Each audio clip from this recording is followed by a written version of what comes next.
여러분 반갑습니다. 대원교회 온라인 제자 훈련 예수님의 사람, 오늘 이제 28번째 시간입니다. 6월 오늘 이제 여러분 이제 방송 보시는 날은 8일이니까요. 15일, 22일이 되면 이제 우리 예수님의 사람 1편 30과의 모든 내용들이 맞춰지게 됩니다. 제가 좀 이렇게 시간이 길어지니까 조금 지쳤나 봐요. 계속 제가 강을 곰곰이 보니까 이 6단원 시작하면서부터 자꾸 끝을 제가 강조하고 있는 것 같은데, 여러분들 고생 많으셨습니다. 여기까지 오시는 동안 사실은 늘 말씀드립니다만 좀 반신반의했거든요. 이걸 이렇게 끝까지 할 수 있을까, 끌고 나갈 수 있을까, 그런 걱정이 참 많았는데, 그래도 많이 끝까지 이렇게 시간을 채워주시고 함께 해주셔서 힘을 얻고 그렇게 할 수 있게 되었던 것 같아요. 여러분 마지막까지 최선을 다해 주시고, 결국 이제 저는 그것 하나만 보고 이 상황들을 좀 이끌어 왔습니다. 뭐냐면 하나님의 말씀을 우리가 함께 나누는 것이고, 말씀을 조금 더 깊이 알아가는 것이잖아요. 그것에 의미를 두고 여러분이 어떻게 들리시건 간에, 그냥 저는 영화도 그런 영화 있잖아요. 책 읽어주는 남자. 그런 마음으로 제가 좋은 아주 건전하고 또 도전이 되는 책 텍스트를 가지고 여러분과 제가 함께 은혜를 나누는 시간이다, 그렇게 생각을 하고 이 시간들을 그렇게 보낼 수 있었던 것 같아요. 고생 많으셨습니다. 자, 6단원 주님의 음성 듣기, 오늘 이제 3번째고요. 하나님의 음성을 어떻게 듣는가. 오늘 이 6단원 3과의 제목은 그렇습니다. 요한복음 14장 26절 말씀이에요. 보혜사 곧 아버지께서 내 이름으로 보내실 성령, 그가 너희에게 모든 것을 가르치고 내가 너희에게 말한 모든 것을 생각나게 하리라. 아멘. 오늘 3과의 말씀은 이제 가장 핵심적인 내용은 이 어떻게라는 단어에 모든 것이 다 집약되어져 있다고 봅니다. how죠, how. 그러니까 어떻게 하면 하나님의 음성을 들을 수 있는가, 그 방법론적인 이야기에 관한 말씀이에요. 참 궁금하고 우리에게 굉장히 절실하기도 한 그런 주제이지 않을까 싶어요. 분명한 것은 여러분, 하나님께서는 인류를 창조하시고 모든 시간들을 통해서요, 지난 시간에도 우리가 살펴보았습니다만 하나님의 자녀인, 하나님의 백성인 우리들에게 지속적으로 말씀을 하고 계십니다. 근데 지금도 하나님께서는 우리에게 말씀하고 계시고, 하나님의 뜻을요, 하나님의 백성들이 깨닫기를 원하고 계세요. 또 우리에게도 그런 갈급함이 있잖아요. 하나님의 음성을 듣고자 하는 갈급함은 우리 모두에게 있습니다. 근데 여러분, 이제 문제는 이제 어떤 것인가 하면, 하나님의 음성을 듣기 위해서 하나님께서 어떻게 우리에게 말씀하시는지를 우리가 알 필요가 있어요. 그래서 우리가 이게 단어 자체가 음성을 듣는다라는 표현을 쓰니까, 우리는 하나님의 음성을 듣는다라고 할 때 어떤 현상들을 기대합니까? 정말로 내 귀에 말씀하시는 하나님. 그래서 제가 말씀드렸잖아요. 저희 어머니, 이제 우리 권사님들도 그런 시절들이 있으셨죠. 밤새 며칠씩 철야하시면 하나님의 위로의 말씀도 그렇고 꾸짖는 말씀도 그렇고 하나님의 음성을 기도하는 가운데 들으셨다고 말씀을 하시면, 저는 그게 너무 속으로는 젊을 때는요, 그래 이랬는데도 마음 한편으로는 되게 좀 부러운 마음도 있는 거예요. 하나님께서 너한테도 좀 그렇게 말씀해 주시지. 근데 계속 거듭 말씀드립니다만, 여러분, 하나님의 음성이 귀로 들려지는 것이 전부입니까? 아니죠. 물론 귀로도 우리의 귀에 육성으로 들려오실 때도 있어요. 그러나 그건 전부는 아니에요. 그래서 이제 유기성 목사님의 이 이야기가 거의 저도 비슷한 경험인데, 하나님의 음성을 듣고 싶으셨다잖아요. 근데 어떤 이야기를 듣고 싶은가 하면, 내가 너를 목사로 불렀다는 거예요. 여러분, 이게 이유도 거의 저하고 비슷하세요. 이제 유 목사님도 아버님이 목회자셨으니까 아버님께서 하라고 된 것이 아니라 하나님께서 나를 부르셨다는 그 확실함을 갖고 싶은 거예요. 저도 그랬거든요.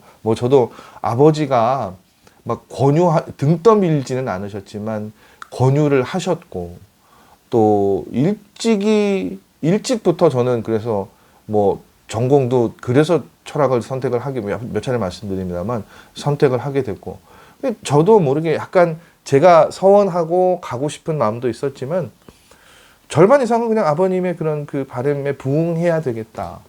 뭐 워낙 지금도 그렇습니다만 제가 저희 형님에 비해서 잘해드린 게 별로 없거든요. 어머님 아버님의 자랑이 되어드린 적이 별로 없었던 것 같아요. 학창 시절에. 저희 형님은 뭐 공부도 워낙 잘하시고 그래서 뭐 학교에서도 워낙 인정받는 분이셨으니까 근데 거기에 비해서 저는 뭐 그냥 평범한 학생이었으니까 아마 그걸 통해서라도 제가 좀 아버지의 자랑이 되고 싶은 마음도 있었겠죠. 그러니까 그렇게 준비를 하니까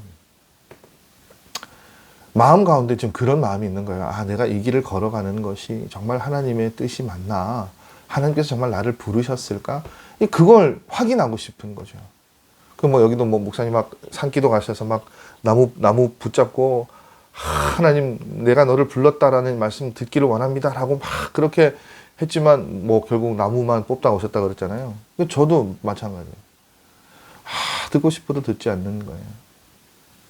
근데 여러분 오늘 그 말씀을 보면 요한복음 14장 26절의 말씀에 보니까 성령님에 대해서 이야기를 하잖아요. 보혜사 곧 아버지께서 내 이름으로 보내실 성령 그가 너희에게 모든 것을 가르치고 마지막 문장이 어떤 문장입니까? 내가 너희에게 말한 모든 것을 생각나게 하신다고요. 누가요, 여러분? 성령님께서요. 그러니까 예수 그리스도께서 말씀하신 모든 것을 생각나게 하신다고요. 성령님이요. 그러니까 이걸 통해서 우리가 무엇을 알 수 있습니까? 여러분, 하나님의 말씀은, 하나님의 음성은 귀로 듣는 것이 아니고요. 우선적으로는 뭘로 듣는다고요? 생각으로 듣는 거예요. 성령께서 예수님께서 가르치고 말씀하신 모든 것을 어떻게 해요? 생각나게 하실 것이라고 그렇게 말씀하고 계시죠. 그러니까 이 말은 결국 어떻게 이해할 수 있습니까?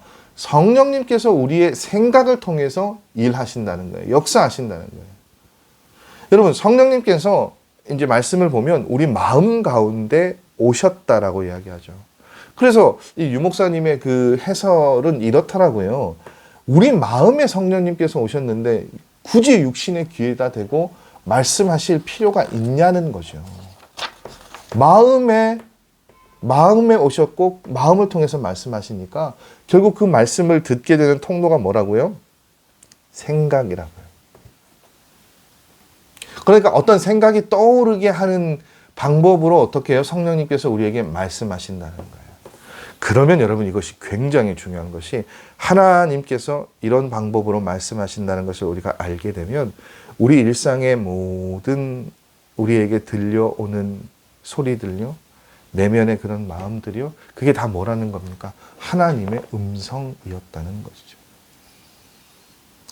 그 필리핀에서 일어난 필리핀 코스타에서 작가였던 이요섭 집사님이 강의 가운데 이런 그 하나님의 음성을 어떻게 듣는지에 대한 그 강의를 하셨대요. 그게 이제 그 강의 내용 가운데 이런 표현이 있었나 봐요. 집사님, 그러니까 이요섭 집사님의 표현인데, 저는 하나님의 음성을 육성으로 듣지는 못합니다. 그런데도 하나님의 음성을 들었다고 말하는 것은 이런 이유 때문입니다. 이게 우리 모두가 굉장히 공통적으로 겪고 있는 일들이죠. 예를 들어 제가 작업을 하면서 방을 어질러 놓고 있는데 정리정돈이 되어야 좋아하는 아내가 방문을 열어보고는 이러는 거예요. 그리고 나간다는 거예요. 그 이제 이 집사님의 말은 아내가 여보 좀 치워요, 정리하면서 하세요라고 말하지 않았지만 방 좀 치워요라고 말하는 것을 들은 것과 같다는 거예요. 여러분, 우리 다 이런 그 경험들 있잖아요. 막 저도 이렇게 이제 퇴근하고 나면 어떤 때는 뭐 좀 피곤하고 하니까 집에 들어가면 아무것도 하기가 싫어요, 사실은. 그래서 그냥 제가 할 수 있는 최소한의 것은 제가 뭐 이렇게 씻고 한 그런 거 뒷정리들을 뭐 바구니에 뭐 세탁기에 이렇게 탁탁탁 넣는 거, 저는 이제 그것만 제가 잘 하면 그래도 되겠다, 저는 그런 생각을 하거든요. 근데 사실은 이제 집에 가보면 아내는 뭐 아이들이 뭐 워낙 남자애들이니까요, 막 여기저기 엉망진창이잖아요. 그러니까 이제 막 그런 거 다 치우고 정리하고 있는데, 사실은 도와줘야 되는데 별로 제가 도와주지를 못해요. 그런데 제 거 다 하고 씻고 이렇게 다 앉아서 밥을 기다립니다. 그러면 열심히 여기서 막 아내가 막 밥을 해요. 막 분주한 그 모습을 보는데, 저는 그냥 아무 생각 없이, 뭐 요즘 같으면 이제 야구 시즌이니까 야구도 이렇게 틀어놓고 앉아서 보고 있으면, 뭐 아내가 막 칼질도 하고 요리를 하는데 아무 말을 하지 않는데 그 뒤태에서 뭐가 느껴지냐면, 그냥 뭐 텔레비만 보지 말고 수저라도 좀 놓죠. 뭐 그런 거 있잖아요. 냉장고에서 반찬이라도 좀 꺼내줘. 한마디 말을 하지 않는데 그 뭐 칼질과 분주하게 다니는 그 뒷모습에서 그게 느껴지는 거예요. 그럼 어떻게 합니까? 재빨리 이렇게 뭐 수저라도 넣고 하다 못해 반찬이라도 이렇게 다 해놓고 뭐 정리를 하죠. 이효섭 작가님의 이야기가 저는 그 같은 맥락이라고 봅니다. 결국 뭡니까? 아내가 그냥 둘러보고 나갔는데 그 어지러져 있는 공간을 보고 이제 한숨을 쉬고 나간 그 아내의 그 한숨과 그 아내의 마음을 깨닫게 된 것이 결국 뭐라는 거예요? 아내의 음성을 들은 거죠. 그러니까 꼭 이게 우리 귀에 들려야 그 사람이 하려는 말을 듣는 게 아니라는 거예요. 때로는 표정에서도, 때로는 태도에서도 그 사람이 하려는 말이 생각이 나기도 합니다. 그리고 여러분, 결국은 그것이 그 사람이 하는 말을 듣는 것과 다를 게 없죠. 마찬가지예요. 여러분, 우리가 하나님의 마음을 깨닫게 되면 하나님의 음성을 들었다고 말할 수 있는 거예요. 한창 죄의 유혹에 깊이 빠져있던 한 성도가 있었어요. 죄를 저지를 때마다 마음에서 막 여러 가지 불편하고 안타까운 그런 경고의 소리들을 들었습니다. 그리고는 마음속에서 이제 계속 유혹하는 것과 경고하는 소리들이 다투게 되죠. 시간이 지나고 나서 이 사람이요, 뭘 깨달았냐면, 그 다툼이, 그 마음의 갈등이 성령님의 경고하심 때문이라는 것을 알게 되는 거예요. 이제 그때부터 이 성도님은 하나님의 음성을 분별해서 듣기 시작했다고 합니다. 하나님의 음성을 그렇게 계속해서 듣게 되니까 이제 어떤 변화가 일어나냐면요, 여러분, 더 이상 죄를 지을 수가 없는 거예요. 근데 이제 그것 가운데 이 모든 일의 출발은 뭐냐면, 어느 날 이분이 남편의 음란이라는 죄 때문에 가정이 파괴된 이야기를 읽게 되었다는 거예요. 그 책을 읽었는데 그 책을 통해서 하나님께서 이것 나한테 주시는 말씀이구나. 자기 안에 그런 문제들, 그런 죄악된 것들이 있었겠죠. 이건 나에게 주시는 경고의 말씀이구나. 그렇게 듣게 되니까 어떻게 해요? 하나님의 음성에 무릎 꿇고 복종하게 되고, 이전에는 도저히 떨쳐낼 수 없었던 그 음란한 것들로부터의 자유함을 얻게 되었다는 거예요. 여러분은 그런 경험들 없으세요? 마음속에 불편함이 있고, 이게 내가 하면서도요, 이건 하나님께서 원치 않는 일이신데, 하나님께서 원하시지 않는 일들인데, 하나님께서 기뻐하시지 않는 일들인데, 그런 마음들, 그런 생각들이 되뇌어지는 것들이 있죠. 그건 결국 뭡니까? 성령님을 통해서 하나님께서 말씀하시는 거예요. 그것을 통해서 우리가 어떻게 해요? 수정하고 고치고 내어놓을 수 있어야 하죠. 다음에 성경 구절들, 새 구절들 다 어떤 내용입니까? 에스겔 3장 26절 말씀. 또 새 영을 너희 속에 두고 새 마음을 너희에게 주되 너희 육신에서 굳은 마음을 제거하고 부드러운 마음을 줄 것이며. 아멘. 로마서 8장 5절 6절 말씀이요. 육신을 따르는 자는 육신의 일을, 영을 따르는 자는 영의 일을 생각하나니 육신의 생각은 사망이요 영의 생각은 생명과 평안이니라. 아멘. 이사야 55장 8절에서 9절 말씀. 이는 내 생각이 너희의 생각과 다르며 내 길은 너희의 길과 다름이니라. 여호와의 말씀이니라. 이는 하늘이 땅보다 높음같이 내 길은 너희의 길보다 높으며 내 생각은 너희의 생각보다 높음이니라. 아멘. 에스겔서의 말씀도 로마서, 이사야의 말씀도 결국은 우리 안에 성령님께서 우리 마음과 우리 생각에 어떻게 해요? 역사하신다는 것들을 설명해 주는 말씀들이죠. 여러분 기억하십시오. 성령께서는 생각을 통해서 우리에게 말씀하십니다. 그러니까 우리가 무엇에 주의해야 됩니까? 그 성령의 음성에 귀가 열려 있어야 돼요. 들으려고 노력해야 되고 마음을 통해서 우리의 생각 가운데 말씀하시는 그 하나님의 말씀을 들어야 합니다. 근데 여러분 이제 중요한 것은요. 그러면 우리 마음 안에 일어나는 모든 생각이 다 성령님께서 주신 것입니까? 아니죠. 이게 굉장히 중요해요. 그래서 여러분 그것들을 우리가 영적으로 잘 분별할 수 있어야 됩니다. 그래서 여러분 그 영적인 분별은 그럼 어디서 나오는 것이냐? 제가 늘 말씀드리잖아요. 그건 말씀과 기도예요. 말씀과 기도가 생활화되고 말씀과 기도가 습관화되고 말씀과 기도를 우리의 시간들을 매일매일의 시간들을 채워갈 때 우리는 영적인 분별력이 생기게 되고요. 그래서 우리 안에 일어나는 생각 가운데 이것이 하나님께서 성령님을 통해서 우리에게 주시는 생각인지 악한 마귀 사단이 우리를 현혹하는 이야기인지 그걸 구별할 수 있다니까요. 자, 마태복음 16장 23절 말씀입니다. 예수께서 돌이키시며 베드로에게 이르시되 사탄아 내 뒤로 물러가라. 너는 나를 넘어지게 하는 자로다. 내가 하나님의 일을 생각하지 아니하고 도리어 사람의 일을 생각하는도다 하시고. 아멘. 이 무슨 이야기입니까? 베드로의 신앙 고백 이후에 나온 이야기잖아요. 그러니까 여러분 이게 뭐냐면 같은 공간, 같은 사건 안에 성령님께서 주신 생각으로 베드로가 말하고 난 다음에 또 어떻게 해요?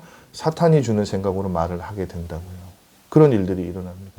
그래서 베드로가 예수님을 향해서 주는 그리스도시요 살아계신 하나님의 아들이시니이다 라고 신앙 고백을 했어요. 여러분 그것이 자신에게서 나온 겁니까? 아니죠.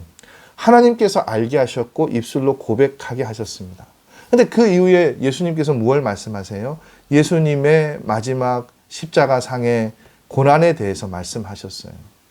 순환을 예고하셨습니다. 그런데 베드로가 뭐라고 얘기합니까? 예수님 절대 그런 일들이 일어나지 않을 거예요. 제가 가만히 있지 않겠습니다. 예수님을 위한 것처럼 얘기하는데 그때 예수님께서 뭐라고 말씀하셨는가 하면 오늘 이 16장 23절의 말씀이요. 사탄아 내 뒤로 물러가라. 베드로의 생각 가운데 사탄이 역사하고 있다는 말씀인 거예요. 그럼 여러분 이제 이 말씀을 통해서 우리가 무엇을 알 수 있습니까?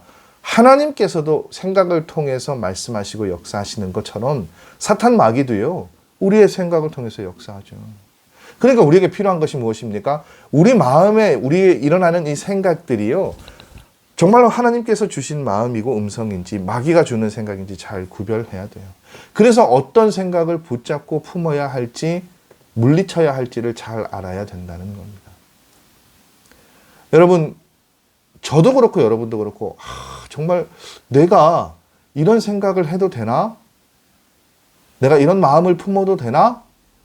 그런 그렇게 생각이 들 만큼 부끄러운 생각이 일어날 때가 있어요. 만일 이걸 누가 들었다면, 누가 봤다면, 내 이 모습을 봤다면, 이거 될 수 있을까? 그런 부끄러운 생각들이 때로는 우리의 마음을 지배할 때가 있습니다.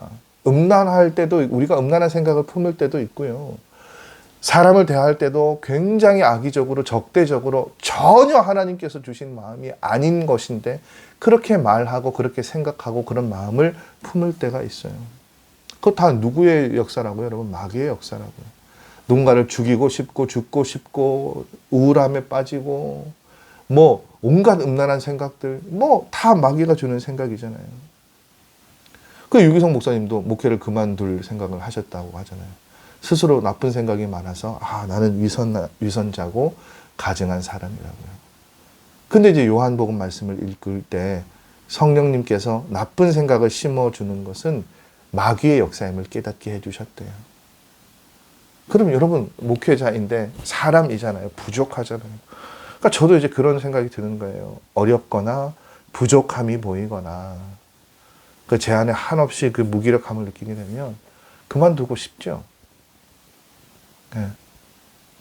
네. 끊임없이 요구되어지는 것도 많고 또 지켜져야 할 것들도 많은데 생각도 마음도 하나님께서 원하시는 것대로 그렇게 생각하지 못하고 마음도 그렇게 품지 못하고 그러면 내가 이럴 자격이 있나? 그러니까 목회자는 그게 사실은 제가 보기엔 제일 어려운 부분 가운데 하나인 것 같아요. 뭐냐면 그런 마음이 들면 제일 저는 이제 어려운 게 강단에서 말씀을 전할 때 어렵죠. 네. 그러니까 내가 이런 말씀을 전할 자격이 있나? 물론 여러분 뭐 그 행위로 완벽함을 갖추고 단위에 서야 한다. 뭐 그런 법은 없지만 그 마음은 이제 그런 부담감이 있단 말이에요. 근데 이제 그 유기성 목사님 말씀에 이제 그런 생각들은 하나님께서 주신 마음이 아니라는 거죠. 우리가 잘 알고 있는 잠언 4장 23절 말씀이요.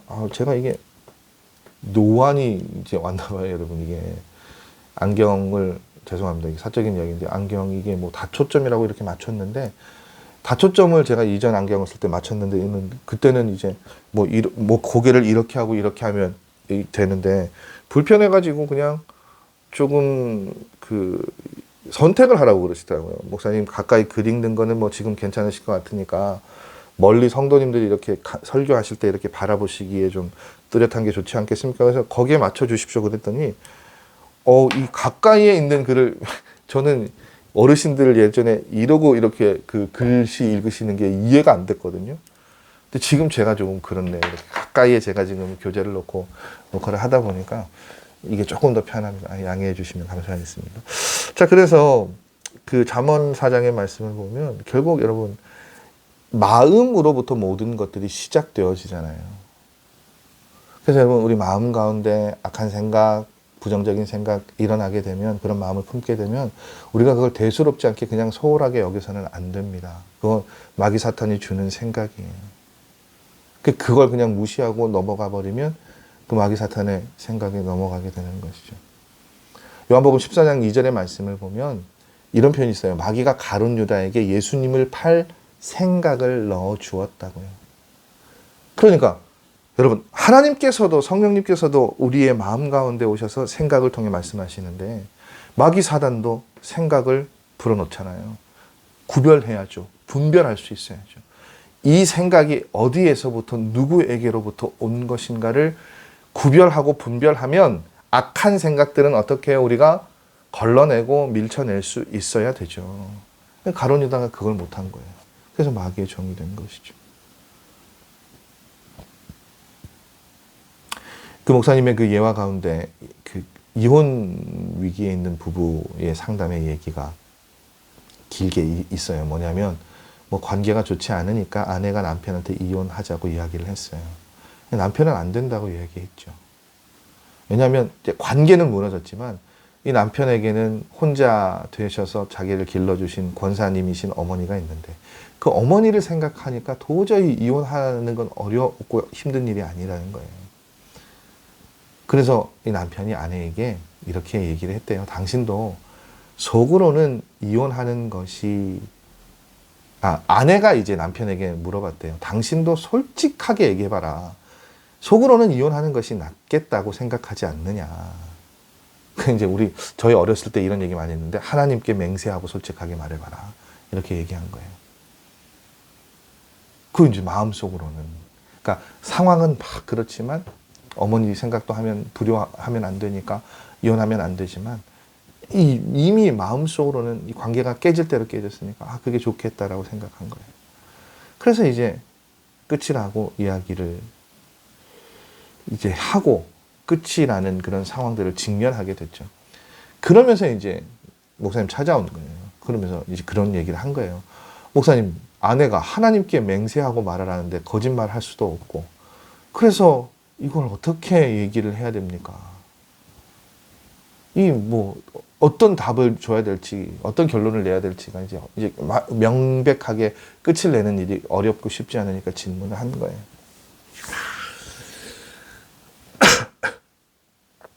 그래서 이제 목사님께서 그런 질문을 하셨대요. 집사님 혹시 이혼하면 안 된다는 생각도 하셨습니까? 그러니까 그 생각도 물론 있습니다. 그러니까 이혼하면 좋겠다라는 마음도 있지만 이혼하면 안 된다라는 생각도 있었다는 거예요. 그 목사님의 말씀이 그거죠. 그럼 정확하게 아내에게 말씀하시라는 거예요. 이혼하자는 생각을 했었지만 그것은 마귀가 주는 생각이었고 하나님은 절대 이혼하면 안 된다고 하셨으니 나는 마귀의 말을 따라하지 않고 하나님의 말씀을 따라가겠다. 이렇게 얘기하십시오. 그 얘기를 들으신 거예요. 그리고 이제 그 이혼에 관해서 이야기를 하기 전에 목사님의 얘기를 듣고 이 남편 집사님이 아내와 함께 제주도로 여행을 이제 마지막으로 가게 됐어요. 이제 바다가 보이는 그 호텔 로비에 앉아서 얘기를 합니다. 솔직하게 말하면 나도 이혼하는 것이 낫겠다라는 생각이 많았었다. 그렇게 이야기를 하니까 아내가 입술을 꽉 깨물더래요. 그 이제 남편이 보기에는 이제 우리는 이걸로 끝이다 라고 그렇게 생각을 하는 것처럼 보이더래요. 근데 남편이 이제 이어서 이런 얘기를 한 거예요. 목사님 주신 말씀처럼. 그런데 그건 마귀가 주는 생각이었어. 하나님이 주신 말씀은 이혼하지 말라고 하시더라. 그래서 난 이혼 안 한다. 당신도 이혼하자고만 하지 말고 솔직하게 말해봐. 마음에 이혼하면 안 된다는 생각이 단 한 번도 없었냐. 그게 있었다면 그건 하나님께서 주신 말씀이다. 우리가 누구의 이야기를 들어야 되겠느냐. 그렇게 이야기를 했다고 해요. 그리고 이제 이 두 부부는 손을 잡고 다시 일상으로 돌아왔다고 하는데. 여러분, 만일 마귀가요, 실제로 우리 눈앞에 나타나서 정말로 막 끔찍하고 더럽고 부끄러운 일을 하라고 이야기를 한다면 우리가 어떻게 막 긴장하고 대적하겠죠. 그런데 마귀는 어떻게 해요? 생각으로 역사를 하잖아요. 그러니까 우리가 그걸 구별을 못해요. 그래서 그 생각을 자신의 것으로 받아들여서 죄를 짓게 됩니다. 제가 종종 소개해드리는 그 영화인데, 지금으로 이제 한 30년 가까이 된 것 같아요. 데블스 애드버킷이라는 그 헐리우드 영화가 있는데, 알파치노와 키아누 리브스, 그리고 샤를리즈 테론이라는 그 배우가, 지금 굉장히 유명한 배우들이죠. 그 배우들이 나왔던 영화인데, 그냥 그거예요. 이 키아누 리브스와 샤를리즈 테론은 부부인데, 시골에서 자란 아주 그 시골의 아주 전통적인 기독교 집안에서 자란 순수한 사람들이었고, 시골의 작은 곳에서 고향을 지키면서 변호사로 일하고 있었던 사람이에요. 근데 여기에 갑자기 그 대도시 뉴욕이었던 것 같은데, 거기 로펌의 대표가 이 키아누 리브스를 스카웃을 합니다.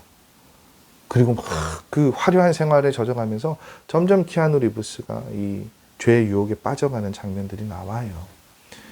나중에 알고 봤더니 그 이제 알파치노가 사탄이었던 거죠. 그래서 이제 그 어떤 하나님과 적대하기 위해서 이렇게 사탄의 자식으로 이렇게 그 태어난 키아누 리브스를 이제 그렇게 자신의 것으로 만들려고 하는. 근데 이제 그 심리가, 그 환경이 변하고 막 심리적인 것들이 변하면서 어떻게 사람이 죄의 유혹에, 사단의 유혹에 넘어가는지를 그 영화가 아주 잘 보여주는데, 이게 마지막 장면에 결국은 키아누 리브스가 그냥 자신 스스로를 자살을 해요. 그 사탄인 알파치노에게 네 뜻대로 하게 내버려 두지 않겠다. 그리고 그냥 스스로 죽음을 맞이하면서 사단의 계획이 다 무너지게 됩니다. 저는 그런 거 영화가 끝난 줄 알았어요. 근데 이 영화가 굉장히 그때 당시만 해도 기발했던 것이, 그리고 났는데 딱 장면이 어디로 가냐면 처음 법정에 있는 키아누 리브스래요. 그리고는 그 재판에서 어떤 일들이 일어나가지고 아주 그 실력 있는 변호사로 승승장구하는 것 말고, 키아누 리브스가 그냥 환상처럼 그 시간들을 지나고, 그 죄가, 이 자신이 변호하려고 하는 사람이 죄가 있다는 걸 양심 선언을 해요.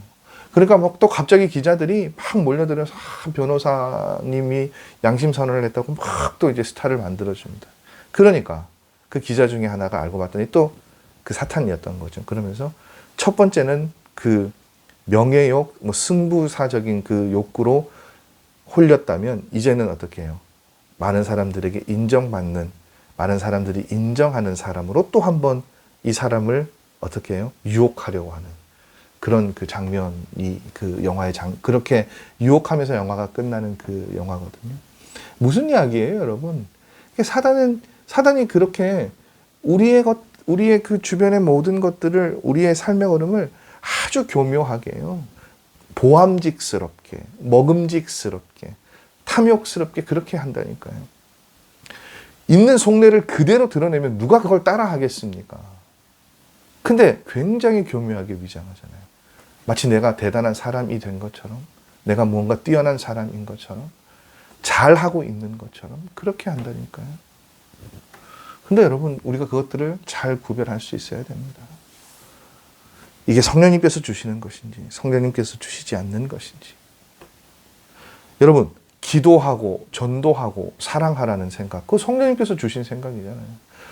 도저히 사랑할 수 없는 사람 있죠? 마음에 들지 않는 사람이 있잖아요.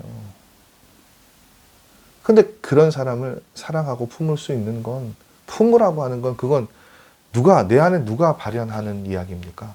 성령님께서 발현하시는 이야기예요. 여러분, 성령께서 역사하지 않는 사람이 그런 사람을 사랑하겠다고, 사랑해야 된다고, 품어야 되겠다고 마음 먹을 수 있습니까? 아니죠. 성령님께서 역사하시지 않는데 우리가 전도해야 되고 기도해야 된다라는 생각할 수 있습니까? 아니에요. 이런 경우는 어떻게 하죠? 기도해야지 하는 생각이 들었다라고 이야기하는 것이 아니고, 이럴 때는요, 여러분, 우리에게 일어나는 이 모든 일들을 어떻게 우리가 고백할 수 있어야 됩니까? 예수님께서, 성령님께서 기도하라는, 전도하라는 마음을 주셨다라고 그렇게 고백할 수 있어야 됩니다. 여러분, 하나님의 음성은 기억하십시오. 육성으로 듣는 것이 아니라 생각으로 듣는 거예요. 성령님께서는 우리의 생각을 통해 역사하십니다. 한 가지만 유의하실 것은요, 문제는 마음 안에 일어나는 모든 생각이 다 성령님께서 주신 것이냐 아니라는 거예요. 잘 구별할 수 있어야 됩니다. 저와 여러분이 그렇게 날마다 우리 마음 가운데 찾아와 주셔서 말씀하시는 그 하나님의 말씀에 귀를 기울여서 우리의 생각 가운데 임하시는 그 성령님의 그 역사하심을 우리가 경험할 수 있는 일들이 일어나셨으면 좋겠습니다. 하나님의 음성을 어떻게 듣는지 이제 28번째 시간 오늘 말씀 우리가 함께 살펴보았고요. 다음 주 이 시간에는 하나님의 음성을 잘 듣는 법에 대해서 우리가 말씀을 배우고 나누려고 합니다. 결국은 잘 듣는 법은 저는 이것으로도 이렇게로도 표현할 수 있을 것 같아요. 잘 구별할 수 있는 법이요. 어떻게 하면 이것이 하나님의 음성인지 아닌지를 잘 구별할 수 있는 방법들, 다음 주 이 시간에 우리가 29번째 시간 함께 듣고 나누도록 하겠습니다. 오늘도 여러분 수고하셨습니다. 한 주간도 말씀 통해서 어떻게 하면 하나님의 음성을 들을 수 있는지에 대해서 말씀을 통해 쭉 다시 한번 고민하시고 기도하실 수 있는 여러분의 한 주간의 시간 되셨으면 좋겠습니다. 다음 주 이 시간 다시 뵙겠습니다. 여러분 오늘도 수고하셨습니다. 안녕히들 들어가십시오.